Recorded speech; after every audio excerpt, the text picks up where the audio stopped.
unsweetened iced tea. Everybody south of the Mason-Dixon line just threw darts at their television set. There's an old curiosity shop.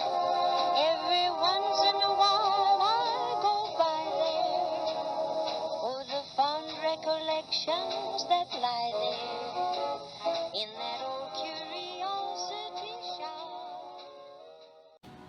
Well, good afternoon, everyone. I'm Scott in the old curiosity shop, and it's a mess in here.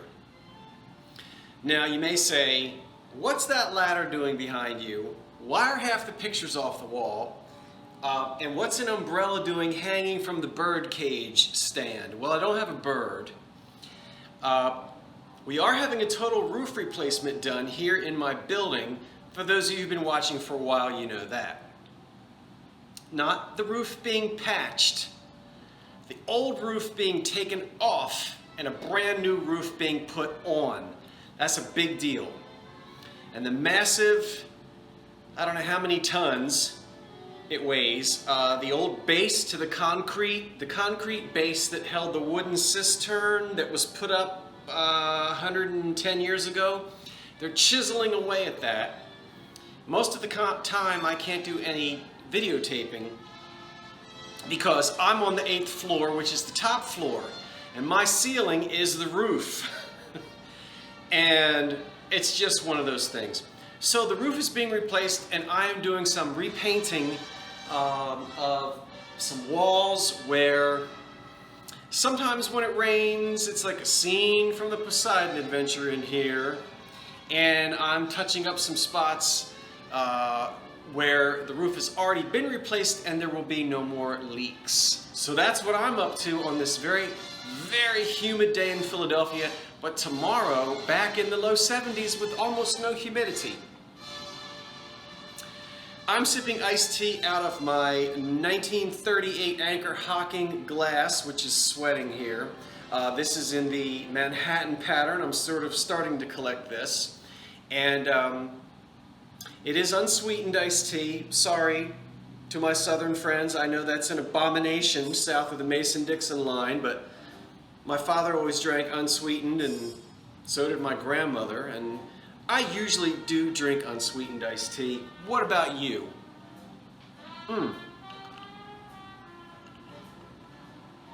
Did I smack my lips? I don't think so.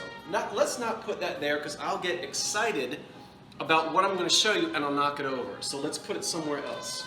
I'm coming right back. Coming right back.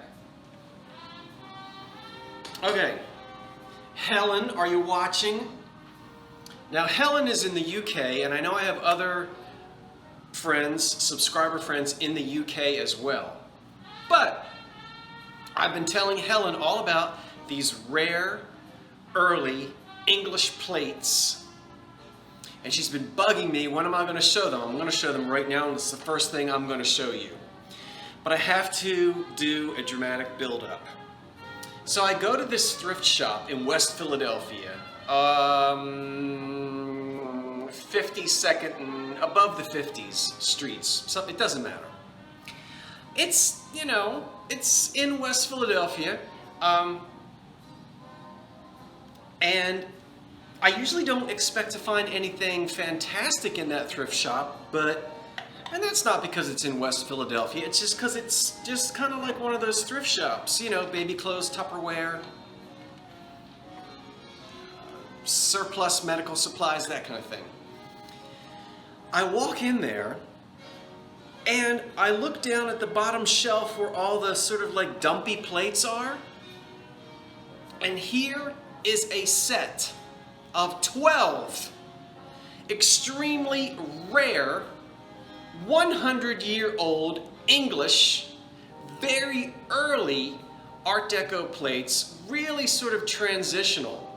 Now you're going to say, well, Art Deco is 1925. Okay, that's the Paris Exposition, 1925. But modernism had been around for a while. And in order for there to be an exposition in 1925, there has to already be Art Deco design being produced in France and England, not here in the US, but certainly in Europe.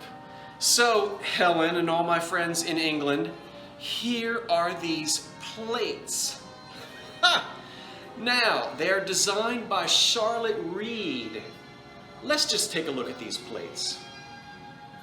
Did everybody just get detached retina? I have to come around to the front of the bookcase here to get close to you so you can really see these plates. Charlotte Reed was known for her sort of thick tubular design here. It's almost like, you know, cloisonne. Where, you know, the lines are put in, the metal, and then the enamel. But this is all hand painted. And these are very thick black sort of tubular lines here with very stylized, this is fruit, all different fruits around here. And these plates are made by, I don't have my glasses on, this is gonna, B-U-R-S-L-E-Y, Bursley Ware, England. Did you see that? Let me come back over here. Ha! Charlotte Reed, I did some reading up on her. I didn't know who she was, but she's a member of a very talented family of potters and designers and whatnot.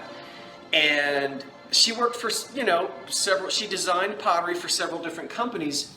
But in 1921, and as far as I can tell, these were only made in 1921. 1921. No utensil marks, no chips, no cracks. There are 12 of these plates, all in this condition. I didn't know anything about the designer, but you can train your eye. You can do this. I didn't study art in college. I don't have a decorative arts degree.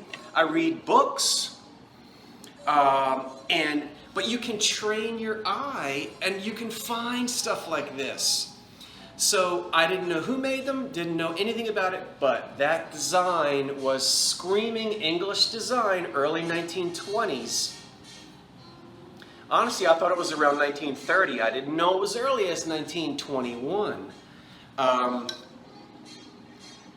Anyway, okay, what am I gonna do? I'm selling them in 2 lots.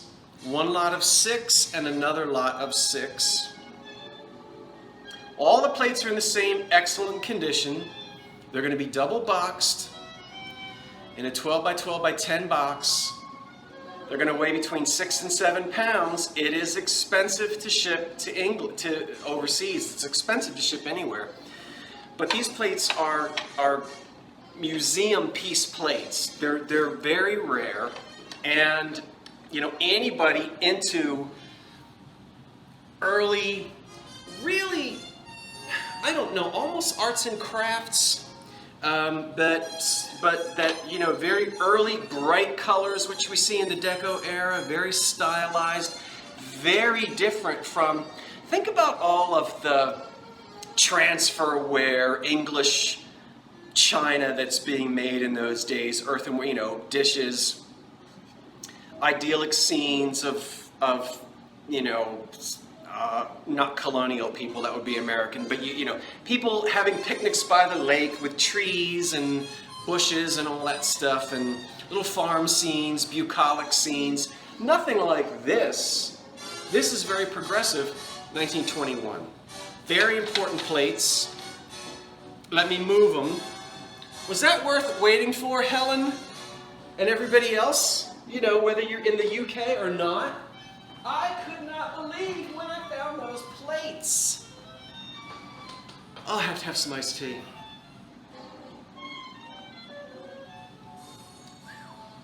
Okay, what are they going to sell for? I don't know. I couldn't find any comps. I think there are some comps on WorthPoint. I don't have a WorthPoint subscription. So, I don't know. It doesn't matter. I listed them. What did I pay for them? I think like $12. So I have both lots listed. I think with my opening bid, the opening bid that I'm asking, I think is $49, which is, that's less than $10 per plate, and I think they're worth a lot more than that. I'm going to let the market determine what I, eventually get for those plates. Okay, enough of that. Now let's come back to this country, the USA, and good old Fenton. Here's a optic cranberry swirled vase, which is going to date to 1938, 1939. Now you're saying, well, how do you know that? Well, of course, we don't expect to see any mark on the bottom. Was it 70 or 71 when Fenton was putting Fenton on the bottom? Something like that. Had to go to my reference book, one of them. You know I love my reference books. So here is Fenton art glass, 1907 to 1939. I don't have the book 1939 to 1980, but anyway.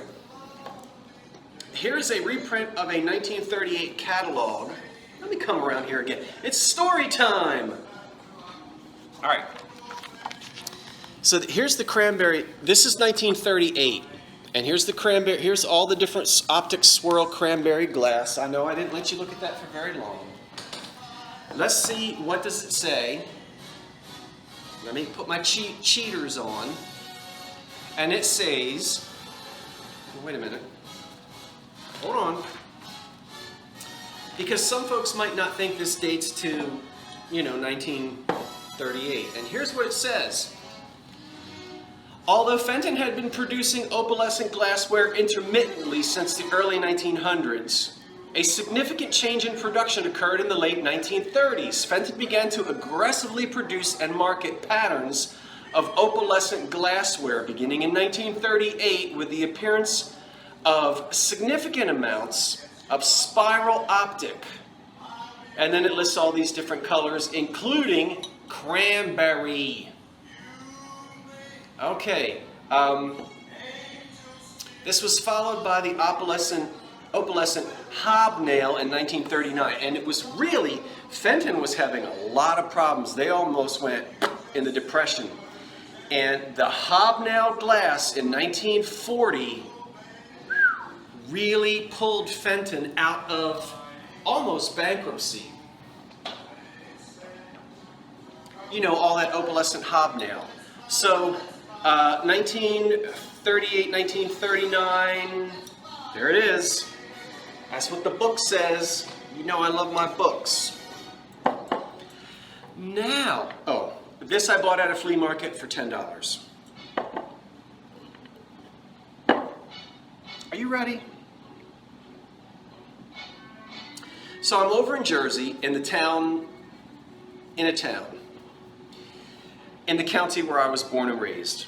And I'm driving around and I go into this thrift shop, and I usually don't find anything in this thrift shop.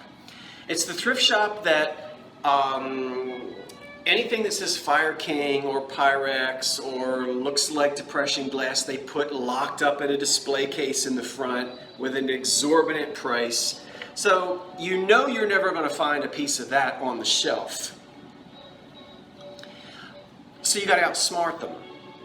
Look at what I found on the shelf with the florist green vases, from the 80s, and all those milk glass bud vases that we see all the time. Look at what I found.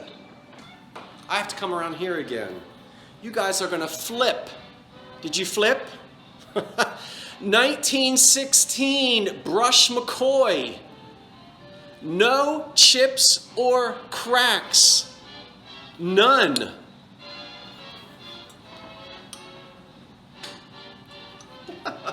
You can train your eye to find this kind of thing. Again, sort of an art nouveau. It's transitional, again, 1916. So it's got that wonderful, almost arts and crafts, a little bit of nouveau image in the way they stylize the trees. Brush McCoy, of course, is not marked. It's the real thing. I think they call this the Sylvan pattern, or sometimes you'll see people say Avenue of Trees. It is about 1916. It is brushed McCoy. It is American made. And it is in wonderful condition, as I said. A lot of times with vases like this, over the years, you know, you put a snake plant in there, it gets too big. What does it do? It cracks the vase. A lot of these vases get cracked because of the plants. Obviously, you know, dirt and water was put down in there when it was used. Not a pinhead flea bite on the rim or the base. I couldn't believe it.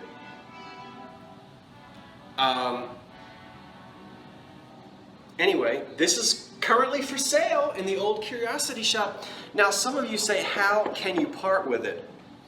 Well, when you're in the business like I am, you, if you want to become a hoarder, that's okay, I suppose. I don't, and so I shouldn't say that.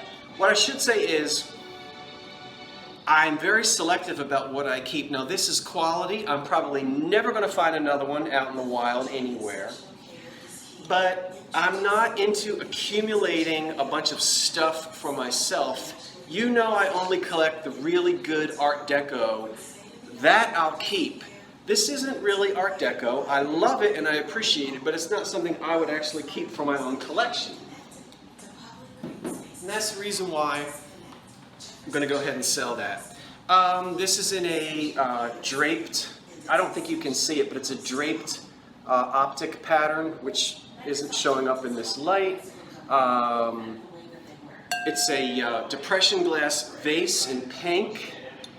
It's gilded. It has a wonderful etching around the top. Sometimes, you know, if I have a lot of time, I'll sit down and go through all my books to try to find the etching. But if it's not an etching that I have memorized, it can take a while to figure it out. I have not really had the time to look up the etching on this yet, so I just listed it as, you know, it's Tiffin, Cambridge, New Martinsville, something like that. Duncan Miller, 1930s. But someone out there might recognize that etching, and you might be able to tell me exactly who made that vase. Don't knock your $150 lampshade. I already told you all about this. If you don't know what this is, you'll have to go digging through my video archives to find out about that. Okay, made by Shawnee are two sort of, I guess they're tulips, they're sort of stylized tulip vases. Now remember, one is good, two is better. And usually if one is worth $5, two are not worth 10. If one is worth $5, two, instead of being worth 10, may be worth 25. That's just, I don't mean these, just a rough example that when you find two of anything, even if it's just not that great, it's pretty wise to get it. Now these are in good condition. Shawnee it just says USA 829 on the bottom, so these are not marked Shawnee. I've had people before say, if it says USA, it has to be McCoy. No, no, no, no, no. A lot of companies were putting USA on the bottom, especially around the Second World War. They wanted Americans to know these were American made and not imports. So several companies just put USA on the bottom of their pottery. Two little, cute little, wouldn't these be nice at Easter time on the mantle? With little, what would you put in there? Little daffodil kind of things? All right, we're almost finished. I only want to really tell you about two more things. Let's see, two lamps. Okay, this one right here, I have two of these. And so right now you're only looking at one. The second one I have not restored yet. This one I have completely taken it apart and cleaned it.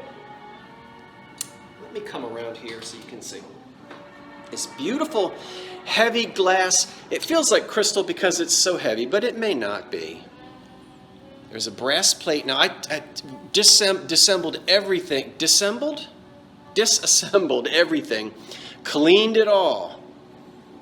Inside and out. Made sure the wiring was good. The sockets are good, and I believe these, if I remember, these are three-way sockets. It's a nice, tall, skinny glass lamp with this sort of pierced metalwork. You see this a lot in the 40s, even in the 50s. I had to take the old green felt off to get to the inside, but, you know, if you don't want to scratch Granny's coffee table, you can put your own felt back on there. These are probably 1940s, maybe even into the early 50s, but just very elegant lamps. Let you see there. And I don't really have the measurements or anything. Now these aren't listed yet because I still have to restore the second one. And that means I cleaned the metal. I get all of the old, you know, this stuff gets oxidation on it. It gets covered in nicotine, tar, dirt, dust, nastiness. The glass turns yellow.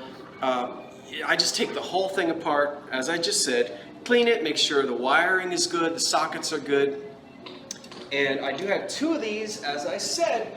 Once I get the other one finished, it will be up and ready to go. Okay, let me come back around here. And I think, hold on, so, wait a minute.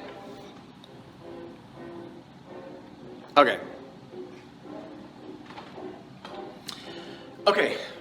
I've got one more thing I want to talk to you about, very briefly. That is this gal right here. Now, if you were paying, well, let's see, not paying, sort of say paying attention.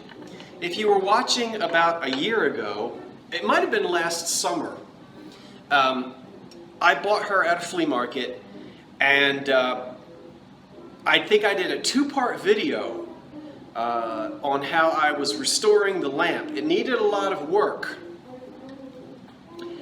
And so I had to do a complete rewire of it. These spelter lamps, and spelter, most of these figural lamps, a lot of them were made in France, not all of them. I've seen some made in Germany and some made in the US. But many of them come from France. They're not always newel post lamps. Sometimes they are, and the newel post lamps will many times be drilled. You'll have two little holes so that it can be screwed to the newel post, and oftentimes, instead of the bulbs facing down, whoever it is on the newel post is standing there like with this, like Statue of Liberty, you know, the torch facing up, or it'll be like a Spanish type figure on a horse, and he's holding up some type of a torch, lamp, that kind of thing, to give light to the hallway and the staircase. This one was just a table lamp, and it is made of spelter. Usually they are, that's the type of metal. And if you look closely at her, you will see old traces of gold. Now that was the original patina that was on here. She wouldn't have been this copper, dark brown, not copper, but she wouldn't have been this color. She has lost all of her gilding.